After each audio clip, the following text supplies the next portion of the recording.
नमस्कार दोस्तों, स्वागत है आपका प्रयागराज स्टेशन चैनल पर। उत्तराखंड अपर निजी सचिव विशेष डिक्टेशन संख्या 7 है।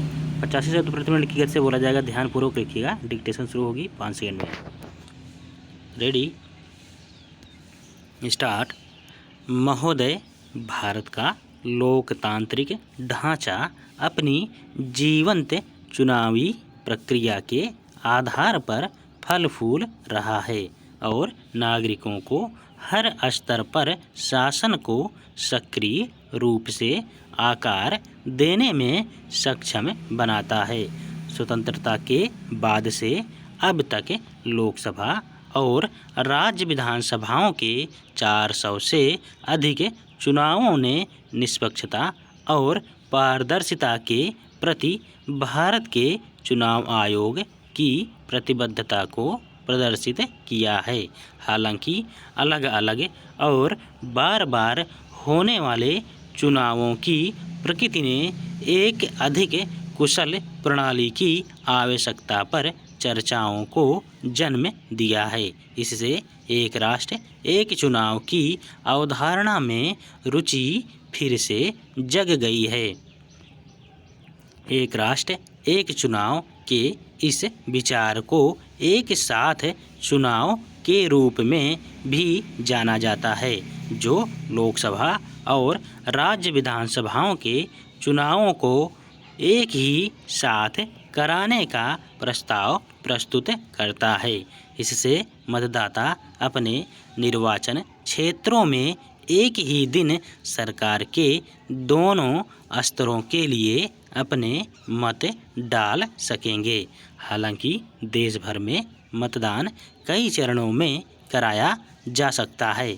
इन चुनावी समय सीमाओं को एक साथ जोड़ने के दृष्टिकोण का उद्देश्य चुनावों के लिए किए जाने वाले प्रबंध से जुड़ी चुनौतियों का समाधान करना, इसमें लगने वाले खर्च को घटाना और लगातार चुनावों के कारण कामकाज में होने वाले व्यवधानों को कम करना है।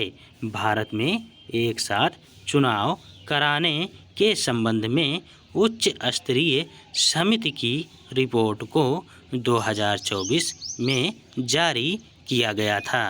रिपोर्ट ने एक साथ चुनाव के दृष्टिकोण को लागू करने के लिए एक व्यापक रूपरेखा प्रदान की। इन सिफारिशों को 18 सितंबर 2024 को केंद्रीय मंत्रिमंडल द्वारा स्वीकार किया गया, जो चुनाव सुधार की दिशा में महत्वपूर्ण कदम है।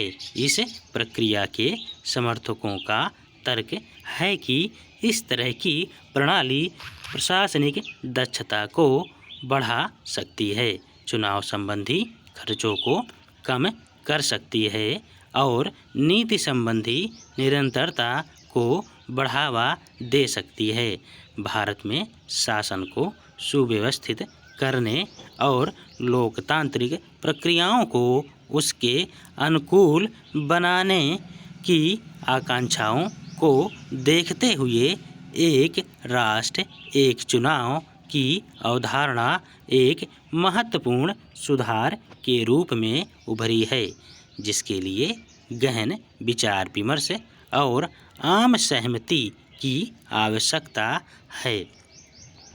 एक साथ चुनाव कराने की अवधारणा भारत में नई नहीं है।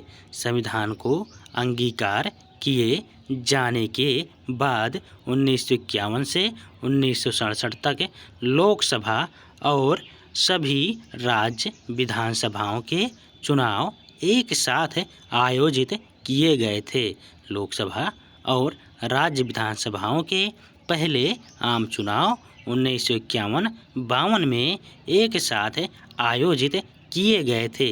यह परंपरा इसके बाद 1957, 1962 और 1967 के 3 आम चुनावों के लिए भी जारी रही। हालांकि कुछ राज्य विधानसभाओं के समय से पहले भंग होने के कारण 1968 और 1969 में एक साथ चुनाव कराने में बाधा आई थी। स्टॉप। धन्यवाद।